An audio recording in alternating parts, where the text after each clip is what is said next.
Para alguns, é simplesmente o quê? A junção das neurociências no estudo do marketing.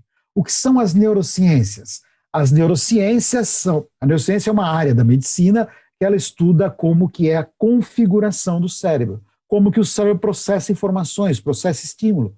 E aí, o marketing, como é uma área que ele vai agregando outras áreas de conhecimento para ter o seu escopo mercadológico, eles acabaram fazendo o quê? Eles acabaram utilizando dessas descobertas das neurociências para complementar a abordagem do estudo do comportamento do consumidor. Se pudesse ser simples, o que é o neuromarketing? Se amanhã alguém perguntar para vocês, você está fazendo um curso de neuromarketing, o que é neuromarketing? Simples. Mecanismos ou tecnologias que permitem ler as respostas não verbais dos consumidores. Ponto. Ou pesquisas que permitem ler as respostas não verbais do consumidor. Isto é o que nós conhecemos como neuromarketing. E como que nós lemos as respostas não verbais? Com o uso de outras áreas de conhecimento e com o uso das tecnologias do neuromarketing. Áreas de conhecimento. Quais são as áreas de conhecimento que possibilitam todas essas descobertas que nós vamos falar nesses nossos encontros? Biologia. O que a biologia nos permite? A biologia, ela é o estudo da natureza humana. É o estudo de como que se dá a configuração do corpo humano. É o estudo de como existem reações físico-químicas em nosso organismo. E mais interessante ainda, é o estudo biológico dessa parte do cérebro, como que ele se configura para tomar determinadas decisões. Então, o que os marketólogos fizeram? Pegue as descobertas da biologia, o que a biologia ela nos ensina, e aí vamos realizar adaptações para poder utilizar no ambiente do marketing. Essa é a biologia. Nos ajuda a entender o quê? Ou melhor, a outra área, antropologia. Então, biologia nos ajuda a entender essas relações biológicas do corpo humano. A antropologia é o estudo do ser humano, como que o ser humano ele foi evoluindo como indivíduo no decorrer da nossa história.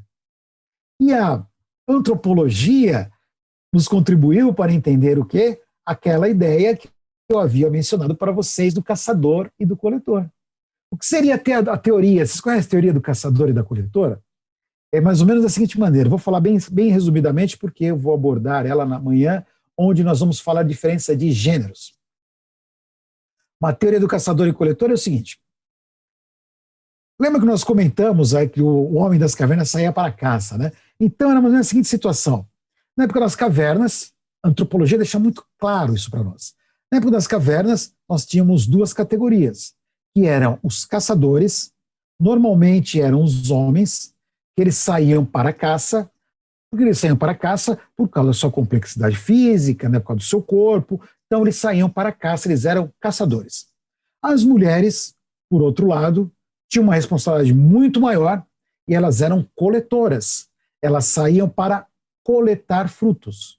Então elas se deparavam com uma árvore, né, e lá ela era obrigado a escolher determinados frutos para o consumo da aldeia. Então tinham duas categorias bem distintas. O homem era caçador e a mulher era coletora. Essas características, elas foram...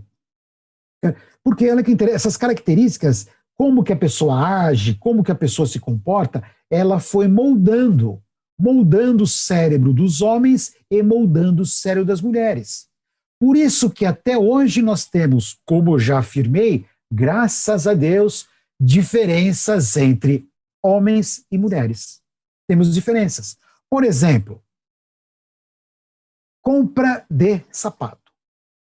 As moças que estão ouvindo essa aula, por favor, antes de ficarem bravas comigo, espere o término da explicação, tá? Aguardem um pouquinho mais, antes de Antes, em uma sala de aula física, né, eu falo, antes de jogar o sapato em mim, espere eu terminar, ok? Então, vocês que não podem jogar o sapato, mas antes de ficarem muito bravas comigo, esperem eu terminar a história. Para mostrar a diferença entre o caçador e a coletora, vamos pegar o exemplo da compra de um produto. Um produto que as moças não gostam de comprar. Sapato. Sapato.